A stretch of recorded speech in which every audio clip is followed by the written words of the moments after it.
안녕하세요. 오늘도 사연살롱을 찾아주셔서 감사합니다. 저는 30대 초반이고 약 6개월 전 결혼식 당일 파혼을 한 여자입니다. 결혼 준비는 물론이고 신랑 신부 입장까지 하고 나서 파토가 난 케이스라 사실 아직도 완전하게 그 충격에서 벗어나지는 못했어요. 그렇다고 언제까지 지난 과거에 묶여 살 수 없다는 생각에 훌훌 털어버리고 싶어 이렇게 사연을 신청하게 되었고 저보다 인생을 더 많이 산 여러분들의 의견도 함께 듣고자 용기를 냈어요.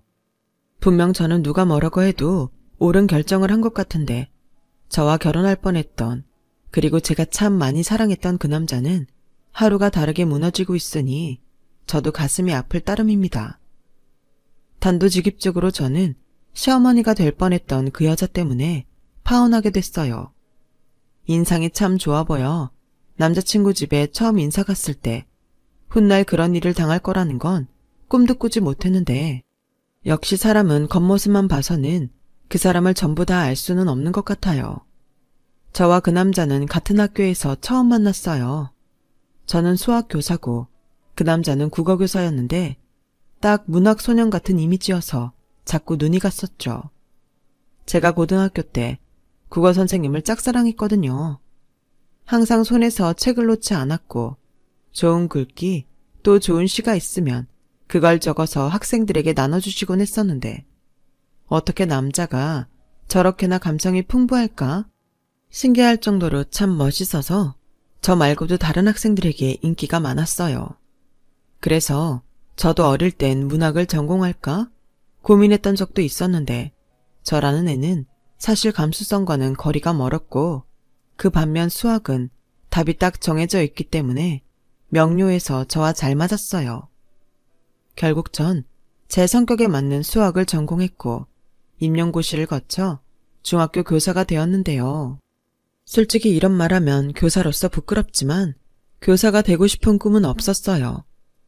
그저 안정적이고 시간 활용을 할 수 있는 직업이 필요해 교사가 되고자 했고 정말 죽을 힘을 다해 공부를 했는데 그렇게 교사가 되어야 했던 이유는 지체장애가 있는 엄마를 조금 더 잘 모시고 싶었기 때문이었죠. 저희 엄마는 제가 9살 때 식당에서 일을 마치고 돌아오다 오토바이 사고를 당하셔서 몸 일부의 신경을 전혀 못 쓰게 되셨어요. 처음엔 걷지 못할까봐 두렵고 무서웠는데 오른쪽 다리에만 후유장애가 남아 어쩔 수 없이 그 다리를 끌고 거동을 하실 수밖에 없게 되셨죠. 그렇다고 집에 돈이 많아 휠체어를 사거나 재활을 할 수 있었다면 그래도 조금은 나은 생활을 할 수 있었을 텐데 저희 집은 그럴 수 있는 형편이 아니었어요. 게다가 엄마의 사고 이후 아빠의 일방적인 이혼 통보로 몸도 불편한 엄마는 어린 저를 말 그대로 죽을 둥 살 둥 키우셨는데 제 기억에 단 한 번도 가난하지 않았던 적이 없었으니 그 고생은 말할 것도 없었어요. 그렇다 보니 자연스럽게 저는 빨리 어른이 되어 안정적인 직장을 갖고 엄마를 편하게 살 수 있게 하고 싶었고 그게 목표이자 꿈이 되었어요. 제 친구들은 그게 무슨 꿈이냐며 조금 더 저만을 위한 꿈을 가지라고 했지만 아무리 생각해도 저에게 그것만한 꿈은 없었어요. 그래서 임용고시 합격 후 정식으로 교사가 됐을 때 정말 행복했는데요. 몸도 성하지 않은데 공부하는 딸 뒷바라지 한다고 저희 엄마가 정말 고생을 많이 하셨거든요. 그래서 남은 인생은 시집도 가지 않고 그런 엄마를 위해 살겠다고 생각했어요. 그런데 시간이 지나고 여유가 생기니 그런 생각도 조금씩 변했고 보는 것 생각하는 것이 달라지니 엄마밖에는 안 보였던 저도 하고 싶은 게 생기기 시작했어요. 그리고 평소 자연스레 눈이 가던 그 남자와 가까이 지내면서 호감을 키웠고 그렇게 저와 그 사람은 학교에는 비밀로 하고 연애를 하기 시작했는데요. 연애를 시작하니 또 다른 세상이 펼쳐지더군요. 어릴 때 좋아했던 국어 선생님을 닮은 그 남자는 연애가 처음이라 서툰 저에게 늘 잘해줬어요. 세상에서 저희 엄마 말고 저를 이렇게나 챙기고 좋아해주는 사람이 또 있다니. 저는 점점 그 남자한테 빠지고 말았죠. 부끄럽지만 첫사랑이었어요. 저 좋다고 고백한 남자는 몇 명 있었지만 임용고시 준비 중인 제가 그런 남자가 눈에 들어올 리 없었고, 그렇다 보니 20대를 다 보내도록 변변한 연애 한 번을 하지 못했는데, 그 남자는 그런 제가 순수하다며 영광이라고 말했어요. 그러고 보면 연애도 타이밍인 것 같아요. 만약 전 선생님을 제가 임용고시 준비하면서 봤다면 고백해도 까였을 거잖아요. 지금 만나서 정말 다행이다. 그렇긴 한데 사실 좀 창피하긴 해요. 이 나이 먹도록 연애 경험이 없으니까 어디 가서 말도 못하고. 왜요? 난 무지 좋은데. 원래 남자는 누군가의 첫사랑이 되고 싶은 바람이 있거든요. 그게 바로 저라는 거잖아요. 뭐야, 국어 선생님이라고 그런 좋은 표현을 막 사적으로 써도 돼요? 원래 첫사랑은 이루어지지 않는다고 하던데. 그야 어릴 때 만난 첫사랑이 그런 거죠. 그리고 전 첫사랑이라고 하지 않았습니다. 마지막 사랑이라고 해두죠. 방금 닭살 돋은 거 알아요? 아무튼 부족하겠지만 잘 부탁해요. 지금 떠올려도 마음이 아프네요. 앞으로 일어날 운명도 몰랐던 저희 둘은 그렇게 계속 설레며 행복할 줄만 알았으니까요. 그리고 그렇게 비밀로 1년 연애를 하고 그 남자는 다른 학교로 정근을 갔어요. 그러면서 자연스럽게 저희 둘 사이가 오픈되었고 3년을 더 만난 뒤 저는 화려한 조명이 가득한 대형 크리스마스 트리 앞에서 행복한 프로포즈를 받았죠. 결혼이라니 솔직히 엄두도 나지 않는, 저랑은 상관없던 단어였는데 사랑하는 사람을 만나고 행복한 연애를 하니까 저도 점점 그 사람과 결혼이 하고 싶더군요. 그리고 그때는 이미 저희 엄마가 장애가 있다는 걸 그 남자에게 모두 말한 상황이었어요. 나는 그런 건 중요하지 않다고 생각해. 그저 정훈이 널 낳아주신 것에 감사하지. 그동안 정훈이 네가 혼자서 고생이 많았겠다. 앞으로는 나랑 같이 해. 나 정훈이 너한테도 장모님한테도 좋은 보호자가 될 거야. 고마워. 근데 호영 씨네 집에서도 괜찮다고 하실까? 나는 사실 그게 제일 걱정이야. 에이, 뭘 그런 걱정을 해. 우리 부모님은 내가 원하는 거면 뭐든 좋다고 하는 분들이셔. 내가 어릴 때 몸이 많이 약했거든. 걸핏하면 코 피 흘리고 쓰러져서 안 해본 검사가 없어. 그래서 우리 엄마가 뭐든 좋으니까 아프지만 말라고 했거든. 그 뒤로는 내가 좋다는 건 다 오케이. 그러니까 넌 걱정하지 마. 그리고 분명 우리 부모님도 정은이 너 마음에 든다고 빨리 며느리 삼고 싶어 할 거야.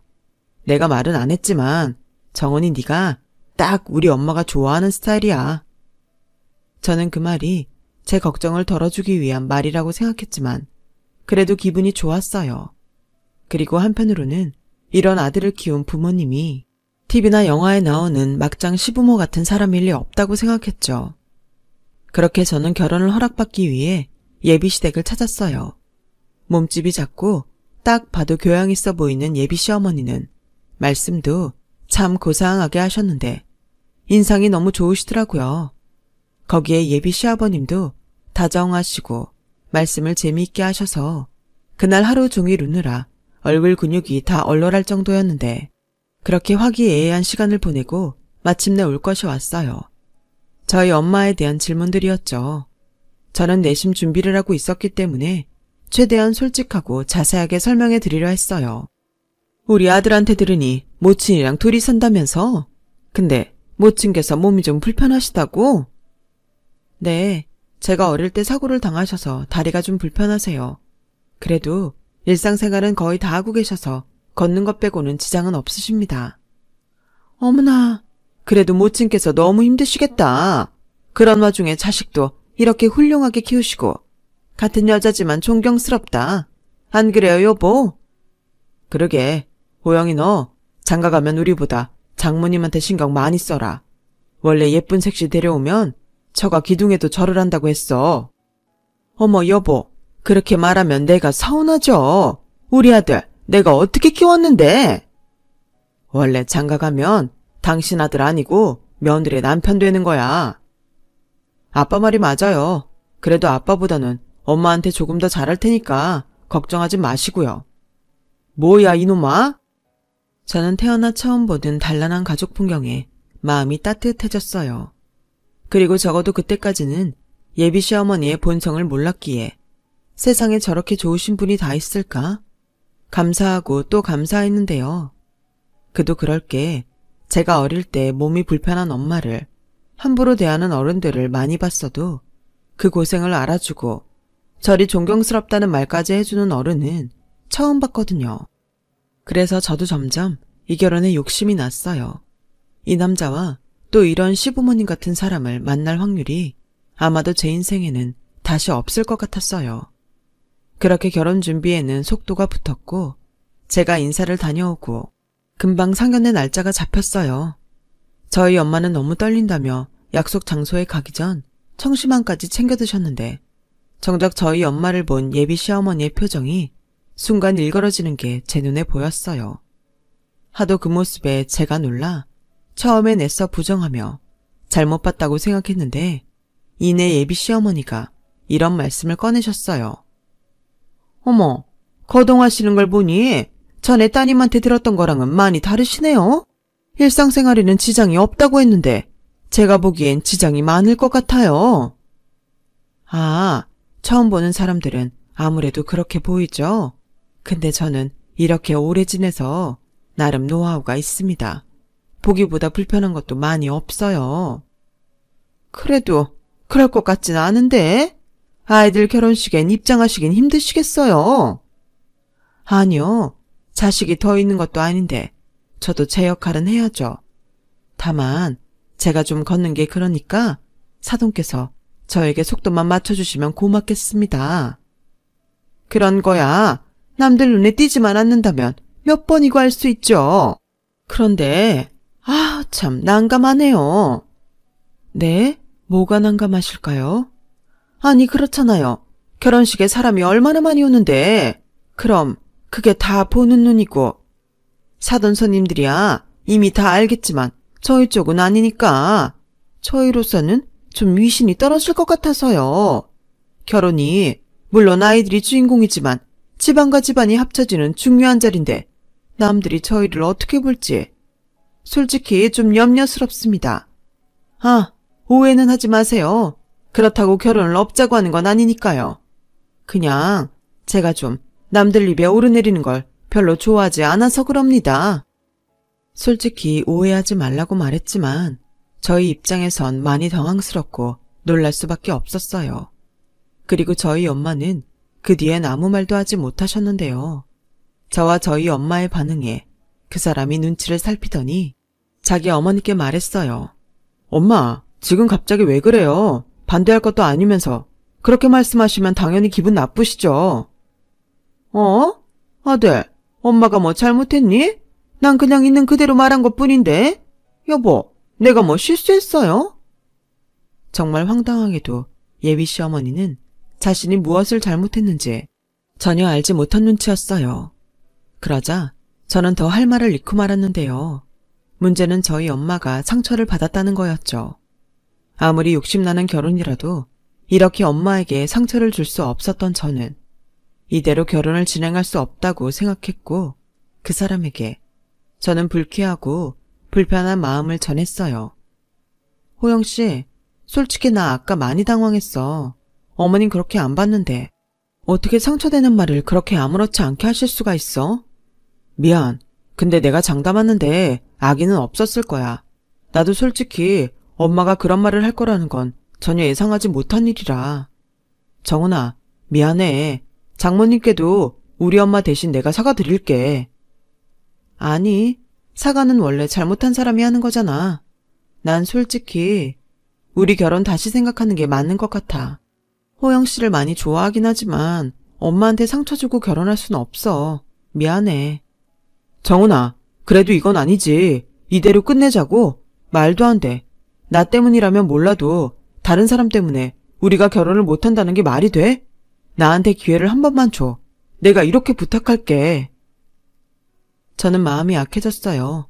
이 사람 말대로 이 사람에게 실망한 거였다면 마음도 쉽게 정리할 수 있을 텐데 그건 아니었고 또 이 사람이 그렇게까지 말하니 저도 마음이 흔들리더라고요. 하지만 엄마를 생각해 저는 시간을 좀 갖자고 했고 그러자 더는 밀어붙일 수 없었던 그 사람은 마지못해 알았다고 했는데 자기는 무조건 기다릴 거라고 하더군요. 그리고 일주일이 되지 않아 저는 뜻밖의 연락을 받게 됐어요. 여느 때처럼 제가 맡고 있는 반에 종례를 하고 교무실에서 퇴근 준비를 하는데 예비 시어머니가 제가 근무하는 학교까지 오셔서 자기를 꼭 만나달라고 하셨어요. 저는 당황스러웠지만 학교까지 오신 예비 시어머니에게 안 된다는 말은 할 수 없어 부랴부랴 퇴근을 했고 곧 학교에서 조금 거리가 있는 카페를 찾아 들어갔어요. 여기까지 무슨 일로 오셨어요? 그게 내가 지난번에는 미안했어. 내가 나나 우리 쪽 생각만 하느라 정은이랑 정은이 모친께 상처 줬다는 걸 몰랐네. 정말 미안해. 기분 많이 나빴지? 저보다 저희 엄마가 상심이 크세요. 당신 몸이 그래서 그런 식의 말에는 상처를 쉽게 받으시거든요. 아, 일을 어쩌나 너무 죄송하네. 난 그냥 솔직한 내 심정을 말한다고 한 건데 이제 우리 가족이니까 편하게 생각했지. 믿어줘. 절대 일부러 그런 건 아니야. 지금 호영이가 다 죽어가는 얼굴로 있는데 내가 미안해서 죽겠어. 내가 앞으로 조심 또 조심할 테니 우리 예정대로 씩 올리자.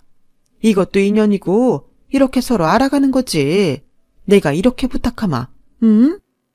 분명 진심으로 하시는 사과였어요. 그리고 계속 저에게 미안하다고 몇 번이고 말씀하시는데 그 사과를 외면할 수 없었어요. 그래서 집에 돌아와 엄마에게 예비 시어머니가 찾아와 사과를 했는데 어찌할지 모르겠다고 말을 했는데요. 어쩌기 뭘 어째? 너 결혼하고 싶다고 했잖아. 그럼 해야지. 엄마도 그때는 좀 당황스러웠는데 김서방 말처럼 아기는 없는 것 같더라. 사람이 솔직하면 그럴 수도 있어. 무엇보다 널 마음에 들어 하시잖아. 엄마는 괜찮아. 벌써 다 까먹었어. 치, 거짓말하는 거지? 나 다 알아. 미안해. 나 때문에 그런 말까지 듣게 해서. 뭐가 미안해? 그리고 엄마도 네가 데리고 온 남자가 별로였으면 별로라고 했을 거야. 엄마 김서방 마음에 들어. 그러니까 우리 딸 지난번 일은 그냥 넘기고 결혼해. 엄마는 네가 결혼한다는 사실만으로도 엄마 역할 다 한 것 같고 기뻐. 저는 엄마의 말을 듣고 다시금 예정대로 결혼을 하기로 마음을 굳혔어요. 그래서 제 연락을 기다리고 있을 그 사람에게 전화를 걸어 어머님께 사과받았고 이제 저도 저희 엄마도 마음이 풀렸다고 이야기를 하자 그 사람은 금세 목소리가 밝아져 저에게 고맙다고 했어요. 그렇게 그때의 일은 결혼 전 잠깐 지나가는 해프닝 정도라고 여겼어요.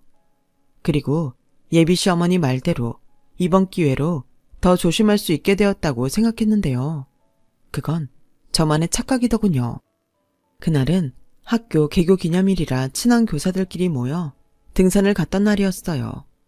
그리고 등산을 마친 시간이 점심때라 산 밑에 식당에서 식사를 하는데 화장실을 다녀오는 중 무슨 우연인지 등산복을 입은 예비 시어머니와 친구분들을 보게 되었어요.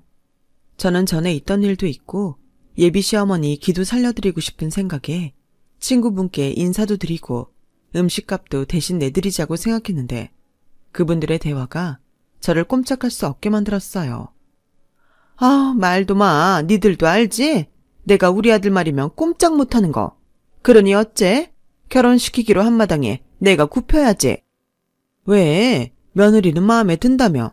같은 학교 교사라고 했나? 아들 내외가 다 교사면 우리 중에 네가 제일 자식 농사 성공한 거지. 내가 그거 하나 보고 지금 얼마나 참고 있는 줄 알아? 걔네 엄마 다리 한쪽 질질 끌고 다니는데. 아, 정말 살면서 몇 번 볼까 싶지만 두 눈 뜨고 못 보겠다고. 근데 결혼식 당일에 같이 혼주 입장해야 하잖아. 난 벌써부터 낯이 뜨거워 죽겠어. 니들도 알지? 내가 남의 눈 엄청 신경 쓰는 거. 하긴 그건 좀 그렇지. 남편 지인들도 다 올 텐데 며느리가 교사여도 사돈이 장애인이면 좀 그렇긴 하겠다. 그냥 혼주 입장 생각하면 안 돼? 그냥 사돈한테 처음부터 먼저 가서 앉아있으라 그래. 아, 그런 말 했다가 또 난리 나지. 원래 그런 건 서로 배려하고 그러는 건데 그런 걸 영 모르더라고. 자식이 하나라 자기도 할 건 다 해야겠대. 너 골치 좀 아프겠다. 그래도 그날만 참으면 되잖아. 그렇게 아끼는 아들이 원하는 결혼인데 눈 딱 감고 해. 그러다 아들이 데릴 사이로 아주 들어간다고 하면 어떡해? 생활비도 안 내놓는다고 하면? 야, 너는 무슨 그런 서운한 말을 하냐? 아씨, 몰라. 그리고 금이야 오기야 키운 내 아들이 장가가면 장애인 장모 챙긴다고 생각하면 그것도 짜증나. 그 꼴은 또 어떻게 참고 보냐고. 내가 요즘 아주 심란해 죽겠다. 이 결혼 시키는 게 맞는 걸까? 저는 예비 시어머니의 이중적인 모습에 그 자리에서 소름이 끼쳤어요. 그리고 저런 시어머니라면 이 결혼은 하지 않는 게 맞다고 이번에는 정말로 마음을 확실하게 접을 생각이었는데요. 그래서 일부러 그 자리로 성큼성큼 다가가 이렇게 깜짝 놀라게 말했어요. 어머니, 이런 데서 우연히 보고 정말 신기하네요. 친구분들이세요? 어머, 네가 여기 어떻게 있니? 학교 안 갔니? 네, 오늘 개교 기념일이라 동료 선생님들이랑 등산 왔어요. 근데 어머님이 그런 고민을 하고 계실 줄은 정말 몰랐네요. 미리 말씀해 주셨다면 제가 바로 해결해 드렸을 텐데요. 저 어머님이 바라시는 대로 이 결혼은 하지 않겠습니다. 호영 씨한테도 지금 당장 헤어지자고 할게요. 예, 아가, 그러지 말고 내 말 좀 들어봐라. 원래 안 보이는 데서는 나란 입력도 하는데 그냥 친구들이랑 있으니까 해본 소리야.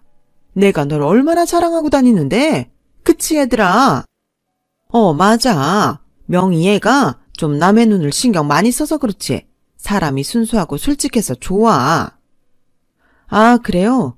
근데 저는 잘 모르겠어요. 무엇보다 이렇게 이중적인 분일 줄은 정말 몰랐고요. 이렇게 결혼식 전에 알게 되어 다행이라고 생각해요. 그럼 저는 이만 가보겠습니다. 저는 최대한 이성적으로 말했어요. 그리고 그런 저를 보는 동료 교사들에게 미안하다며 먼저 가겠다고 양해를 구했는데 식당 밖에 나오자마자 분해서인지 자꾸 눈물이 났어요. 그래서 바로 그 사람에게 당신 어머니의 이중적인 면 때문에 이번에는 정말 결혼은 못할 것 같다고 헤어지자고 통보 문자를 보냈고, 이게 매너 없는 행동이라는 걸 알기에 불편한 마음으로 저는 핸드폰 전원을 꺼놓았어요. 그 사람의 어머니는 너무 싫었지만 저는 여전히 그 사람을 좋아했기에 흔들릴 것 같았거든요. 그런데 그날 저녁, 저와 연락이 되지 않았던 그 사람은 이번에는 자기 어머니까지 데리고 저희 집에 왔고 자기 어머니한테 모든 이야기를 들었는지 저희 엄마 앞에서 용서를 구하라고 했어요. 그러자 당신 말대로 당신 아들이라면 꼼짝 못하는지 예비 시어머니는 저희 엄마 앞에서 무릎까지 꿇고 미안하다며 사과를 하기 시작했는데, 사실 전 그때까지 결혼이 파토난 것은 물론이고 그 이유도 말하지 않은 상태였어요. 그러니 저희 엄마는 예비 시어머니가 상견례 일을 사과하러 오셨다고 착각했고 얼른 예비 시어머니를 자리에서 일으키며 괜찮다고, 자기는 다 잊었다고 웃으면서 말씀하셨어요. 저는 아차 싶었죠. 그래서 급히 거실로 나가 저희 엄마를 말렸어요. 엄마, 그럴 필요 없어. 나 이번엔 정말로 결혼 안 하려고. 왜? 무슨 일이 있어? 있어. 근데 엄마랑은 상관없는 일이야. 호영씨, 지금 뭐 하는 거야? 엄마한테 다 들었어. 그래서 이번에는 정말로 직접 사과하시게 모시고 온 거야. 정은아, 나 이 결혼 정말 하고 싶어. 우리 같은 마음 아니야? 그래, 그랬지. 근데 당신 어머니는 아니셨어. 호영씨가 그랬잖아. 호영씨가 원하면 어머니는 다 들어주신다고. 이번에도 그러신 거야. 내가 마음에 든 게 아니고. 그리고 친구들 앞에선. 아니다, 아니야. 네가 오해한 거라니까. 남자들만 친구들 앞에서 허세를 떠는 게 아니지. 어쨌든 미안하다. 내가 이번에도 입방정 떤 거야. 지난번엔 처음이니까 그러실 수 있다고 생각했어요. 근데 아니었잖아요. 죄송하지만 제 마음은 똑같아요. 이만 돌아가 주세요. 정은아, 내가 어떻게 해야 마음이 풀리겠어. 네가 원하는 대로 다 할게. 아들, 꼭 이렇게까지 해야겠니? 엄마야말로 지난번 일 겪고도 왜 그러세요? 말씀드렸죠? 저는 정은이 아니면 어느 누구랑도 결혼 생각 없어요. 정은아, 이게 다 무슨 일인데 엄마는 하나도 모르겠다. 사돈, 따님 마음 좀 돌려주세요. 보셨잖아요. 제 아들이 따님 아니면 결혼도 안 한다고 하는데 제가 정말 죽겠습니다. 그만하세요. 이런다고 달라지는 거 없으니까. 호영씨, 부탁이야. 우리 마지막은 서로를 위해 깔끔하게 헤어지자. 호영씨는 좋은 사람이니까 금방 좋은 여자 만날 수 있을 거야. 그땐 어머님 마음에 드는 그런 집 여자랑 꼭 결혼해. 정은아, 무슨 그런 말이 있어. 내 마음 누구보다 잘 아는 네가. 그때였어요. 갑자기 그 사람이 숨이 쉬어지지 않는지 괴로워했고 급기야 기절까지 하는데 너무 놀라 당황할 수밖에 없었죠. 그러자 그 사람의 어머니는 119! 119! 하며 다급하게 외쳤고 출동한 구급차로 가까운 병원 응급실을 향했어요. 그리고 구급차에서 저는 예비 시어머니에게 그 사람이 어릴 때부터 몸이 약해 병원 신세를 많이 졌다는 말을 듣게 됐죠. 어릴 때부터 충격을 받으면 쓰러지는 일이 있었다고 하는데 그 순간 이 사람이 왜 그렇게 애처롭게 보이는지 저는 또 마음이 갈대처럼 흔들리기 시작했어요. 이렇게나 나를 원하고 결혼하고 싶어하는 남자인데 제가 너무 저와 저희 집 생각만 하는 건 아닌가? 미안한 기분이 들었죠. 그렇게 병원에 도착해 그 사람은 쓰러진 원인을 찾기 위해 여러 검사를 했어요. 그리고 나온 결과는 감당할 수 없는 극도의 스트레스로 인한 일시적 쇼크라는데 사실 저는 그런 경험이 없다 보니 앞으로 어찌해야 할지 모르겠더군요. 그런데 그 사람의 어머니는 당신 때문에 당신 아들이 쓰러졌다며 바닥에 철퍼덕 주저앉아 울기 시작했고 저한테 빌 테니 자기 아들과 제발 결혼하라고 그러면 자기는 앞으로 입을 닫고 살겠다고 하시는데 제가 그리 선한 사람이 아니라 솔직히 그 말도 믿음이 가진 않았어요. 하지만 또다시 이 사람이 쓰러져 그때는 위험한 상태가 되지 않을까 하는 걱정은 되었는데 사랑이 뭔지 저도 마음이 너무 아프더라고요. 처음으로 연애가 뭔지 사랑이 뭔지 알려준 이 남자가 저 때문에 또 아파할 걸 생각하니까 저도 숨이 꽉 막히는 것 같았어요. 그렇게 저는 고민의 시간을 가졌어요. 그리고 그 사이 그 사람은 퇴원을 하게 됐는데 저희 엄마는 자세한 이야기는 듣지 못했으면서 이번이 마지막이라는 생각으로 넘어가면 어떻겠냐고 저를 설득하셨어요. 엄마, 처음은 처음이라 그런다지만 난 아무래도 그 사람 어머니가 마음에 걸려. 결혼하고 딴 말하고도 남을 사람이라니까. 그래, 그럴 수도 있지. 근데 김서방은 아니잖아. 엄만 저런 사람 처음 봤어. 너 후회하지 않을 자신 있어? 지금은 너무 감정적이라 보이지 않을 수도 있지만 나중엔 김서방 엄마가 아닌 김서방만 생각날 거야. 엄마는 내가 저런 시어머니 며느리가 됐으면 좋겠어? 상견례 때 봤잖아, 경우 없는 거. 경우 없는 사람들 엄마가 처음 봐? 근데 네 시어머니는 그래도 사과는 그때그때 하잖아. 그게 진심이든 아니든 나이 먹고 사과할 수 있는 사람 별로 없어. 엄마는 적어도 네가 나 때문에 결혼을 포기하진 않았으면 좋겠다. 너 아직 김서방 사랑하지? 보이지도 않는 그런 감정 따위가 참 무서운 거였어요. 저는 결국 진짜 마지막이라는 생각으로 사랑을 선택했고 예정대로 결혼식 준비를 해 나갔어요. 그러자 그 사람은 마음을 돌려준 저에게 고맙다며 자기 어머니가 쓴 각서를 저에게 내밀더군요. 읽어보니 다시는 저나 저희 집에 대한 나쁜 말은 하지 않겠다는 내용이 적혀 있더라고요. 하지만 그 사람의 정성은 알겠으나 그 각서가 진심이라는 생각은 하지 않았어요. 그래서 조심스럽지만 그 사람에게 결혼 후에도 예비 시어머니와는 적당한 거리를 두고 할 도리만 하고 싶다고 말을 했는데 그 사람은 제 말에 흔쾌히 그러자고 하더군요. 저는 적어도 그렇게만 된다면 더는 골치 아플 일은 없을 거라고 생각했어요. 시어머니와 며느리가 잘 지내면 물론 좋겠지만 그게 아니라면 좀 불편해도 서로를 위해 눈치를 보는 게 낫다고 생각했거든요. 그리고 다행스럽게 그날 이후로는 제가 걱정했던 일들은 생기지 않았어요. 예비 시어머니도 항상 조심하는 듯 말을 줄이셨고 결혼 준비를 하면서도 과도한 것을 요구하지 않았는데요. 다만 내가 다른 건 다 상관없는데 원래 내가 호영이한테 생활비를 받았었거든. 네 시아버지는 은퇴하고 아직 연금 나오려면 멀어서 호영이가 주는 생활비가 없으면 우리가 좀 곤란해서 그 돈은 계속 좀 받았으면 한다. 그런 거라면 당연히 그렇게 드려야죠. 원래 호영 씨가 하는 거라면 더더욱 그래야 한다고 생각합니다. 그런 거라면 걱정하지 마세요. 어머 고맙다. 사실 이런 걸 이해 못하는 며느리가 많다고 해서 내가 얼마나 마음을 졸였는지 몰라. 근데 생활비를 좀 올려달라고 하면 그건 좀 그런가? 네? 그건 호영 씨랑 상의해 볼게요.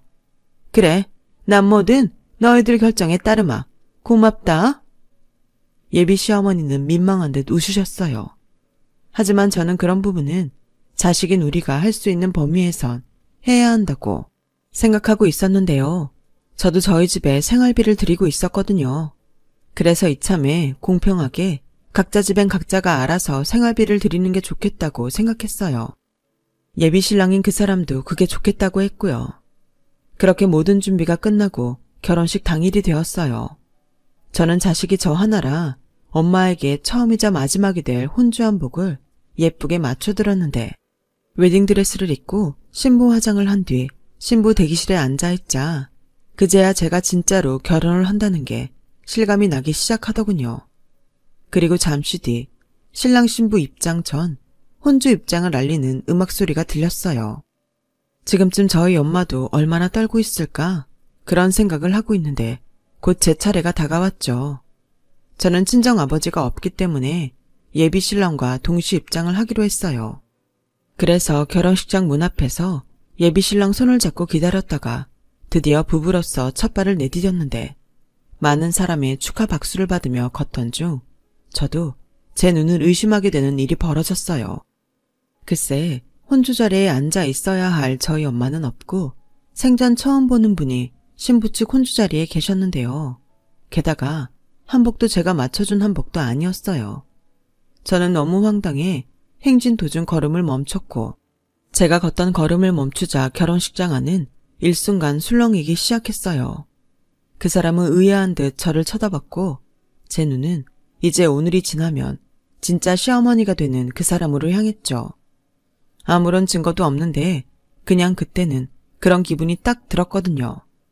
그때였어요. 이건 정말 예상하지 못한 일이었는데 얼마나 울었는지 화장이 다 번진 저희 엄마가 경찰들 손에 부축을 받고 식장 안으로 걸어와 저를 붙잡더니 서럽게 우시는데 엄마의 그런 모습은 30평생 처음이었어요. 정은아, 이 결혼 하지 마라. 엄마가 미안해. 도저히 나는 저 사람이 무서워서 널 저 집에 못 보내겠다. 엄마, 그게 무슨 말이야? 꼴은 왜 이러고? 저 여자 짓이야. 저 여자가 잠깐 할 말이 있다고 주차장으로 날 부르더니 날 차에 있으라더라. 저 삼촌인지 옆에 감시하는 친척까지 두고 말이야. 자기는 나랑 식장에 들어가는 게 아무리 생각해도 창피하다고 내 역할 대행 사람도 불렀다면서 나더러 거기 있으라고 하더라. 이게 말이 되니? 어떻게 사람이 그럴 수 있니? 내가 필사적으로 차를 두드리니까 주차장에 있던 직원이 경찰을 불러줘서 겨우 나왔다. 뭐라고? 저는 엄마의 말에 참을 수 없는 분노를 느꼈어요. 그렇게 제발 자기 아들이랑 결혼만 해달라며 각서까지 쓴 사람이 어떻게 이런 계획까지 짜고 저희 엄마에게 그런 짓까지 하는지. 저는 그 사람의 어머니를 노려봤죠. 그러자 대행으로 불려왔던 사람은 자기는 의뢰에 응한 것뿐이라며 그 자리를 도망쳤고 저는 더는 참을 수 없어 이성을 잃고 그만 예비 시어머니의 머리채를 잡고 말았는데요. 물론 제가 머리채를 잡자마자 주변에서 저를 뜯어 말렸어요. 하지만 이성을 잃은 저는 결혼이고 뭐고 눈에 보이는 게 없었고 저희 엄마는 너무 놀라셨는지 그 자리에서 울기만 하시는데 정말 피가 거꾸로 솟는 것 같았어요. 그래서 면사포를 집어 던지고 저희 엄마를 부축해 결혼식장을 나서는데 상황을 이렇게 만들어 놓고도 무슨 생각인지 그 사람의 어머니라는 여자가 저를 붙들었어요. 이거 놔요. 내가 당신 고소할 거야. 몸도 불편한 저희 엄마를 어떻게 차에 놔둘 생각을 했어요? 그냥 결혼식 끝날 때까지만 그러라고 했어. 너도 지금 내 머리채 잡고 분풀이 했잖아. 그럼 된 거 아니야? 보는 눈도 많은데 일 더 크게 만들지 말고 이제 너도 내 생각 좀 해다오. 나도 체면이 있는데 쪽팔려서 못하겠는 걸 어떡해. 정말 말이 안 나오네요. 그럴 거면서 각서는 왜 쓰셨어요? 저희 엄마가 어디가 어때서요? 예, 말은 바로 해야지. 니네 엄마 걷는 걸 봐. 누가 봐도 장애인이잖아. 한복으로 가려질 것 같으면 나도 이렇게까지는 안 했다. 그냥 상황에 맞게 할 수 있는 건데 뭘 그렇게 예민하게 굴어. 사돈도 제 입장을 좀 헤아려 주셔야죠. 제가 처음부터 차이기 싫어했나요? 제가 정중하게 부탁했잖아요. 싫다고 하시니 저도 어쩔 수가 없었다고요. 엄마, 정말 어디까지 하실 거예요? 이게 사람이 할 짓이에요? 엄마, 정말 이것밖에 안 되는 사람이었어요. 아들, 여기 아빠 손님, 엄마 손님 얼마나 많은지 알아? 지금이라도 수습하려고 노력하고 있잖아. 네가 그러지 않아도 네 엄마 지금 충분히 쪽팔리거든? 엄마는 지금 이게 쪽팔려요? 저는 그런 엄마가 쪽팔려요. 오늘부터 그냥 아들 없다고 생각하세요. 이젠 저도 더는 미안해서 이 결혼하자고 못하겠네요. 정은아, 장모님, 죄송합니다. 정말 죄송합니다. 그 사람은 그렇게 말하고 결혼식장을 박차고 나갔어요. 저 역시 이 결혼은 더는 진행할 수 없다고 생각했기에 나가는 그 사람을 잡지 못했는데요. 그 와중에도 자기가 뭘 잘못했냐고 방방 뛰는 그 여자를 보니 혼인신고 전에 이 결혼이 엎어진 게 다행이라는 생각도 들었어요. 결국 모든 건 어머니 때문에 망가졌네요. 그렇게 남의 시선이 중요하셨어요? 이번 결혼으로 손해본 건 제가 모두 위자료를 청구할 거니 그런 줄 아세요. 뭐야? 넌 이런 판국에 그런 계산이 나오니? 내 아들을 진심으로 사랑하긴 했어. 저는 적반하장으로 소리치는 그 여자의 말에 대꾸하지 않았어요. 대꾸할 가치도 느끼지 못했죠. 그러자 상황 파악을 하고 있던 경찰들이 저희 쪽으로 다가왔고 저희는 피로 현장이 아닌 경찰서로 가게 됐네요. 자, 아드님도 결혼 못한다고 나가셨으니 이제 이만 경찰서로 가시죠. 신고가 들어온 이상 저희도 조서는 써야 하거든요. 다들 서로 가시죠. 저는 이렇게 된 거 잘 됐다고 생각하고 경찰서에 온 김에 그 여자를 장애인 차별법 위반과 감금죄로 고소하기로 했어요. 그러자 그 여자는 무슨 자기가 죄를 지었냐며 억울하다고 난동을 부렸는데요. 아니, 그렇게 남 시선을 의식하는 사람이 보는 눈도 많은 경찰서에서는 왜 그러는지 저는 정말 나이 먹고 왜 저럴까 한심하게 그 여자를 봤어요. 그리고 그런 자기의 아내를 경멸하는 눈으로 보던 그 사람의 아버지를 보게 되었는데 더는 못 봐주겠다는 듯 전 모르는 일이고 그냥 법대로 처리하세요. 라며 딱 한마디만 하고 경찰서를 나갔어요. 제가 처음 그 남자의 집에 갔을 때 느꼈던 단란함은 어디 가고 그들의 민낯을 보는 순간이었네요. 저는 그렇게 잊을 수 없는 파혼의 주인공이 되었어요. 그리고 그 남자는 파혼으로 손해본 제 돈을 빠짐없이 제 통장에 입금을 했고 그것으로 자신의 미안함을 덜고 싶다고 짧은 문자 한 통을 보냈는데 솔직히 돈보다도 그 사람이 더 걱정됐어요. 하지만 이젠 저도 나설 수 없는 입장이 되어버렸고 그저 그 사람이 더는 힘들지 않기만을 바랄 뿐이었는데 아는 교사가 전해준 소식으로 그 사람이 끝내 자기 집과 인연을 끊고 1년의 휴직계를 냈다고 하더군요. 사실 집과 연을 끊는 것까지는 몰랐지만 휴직을 할 수도 있겠다는 생각을 하긴 했어요. 아니, 그러길 바라는 마음이 있었죠. 저도 그렇지만 그 사람이 마음을 추스를 시간이 필요하다고 생각했거든요. 그리고 진심으로 저를 잊길 바랬는데요. 6개월이 지난 지금도 그 사람은 여전히 많이 괴로운 듯 힘든 시간을 보내고 있다고 하더라고요. 또 굳이 알고 싶지는 않았지만 충격적인 소식도 건너 듣게 됐어요. 그 사람의 어머니가 휴직과 동시에 집을 나간 당신 아들을 찾는다고 밖에 나갔다가 교통사고를 크게 당해 하반신 마비가 되었다고 하더군요. 지금의 저희 엄마는 스스로 거동은 할 수 있는데 그분은 그럴 가능성이 거의 없다는 것 같았어요. 정말 사람 일은 그렇게 한치 앞을 볼 수 없는 건데 장애를 갖게 된 지금 자신이 얼마나 남에게 상처를 줬는지 살면서 내내 알았으면 좋겠다고 생각했어요. 그런데 그것도 기대해 볼 수는 없을 것 같은 게 그 사람의 아버지는 자기가 아내를 돌볼 수는 없다며 퇴원하면 바로 시설로 가게 조치를 끝냈다고 하더라고요. 그냥 이젠 그 여자의 인생이 불쌍하다는 생각마저 들더군요.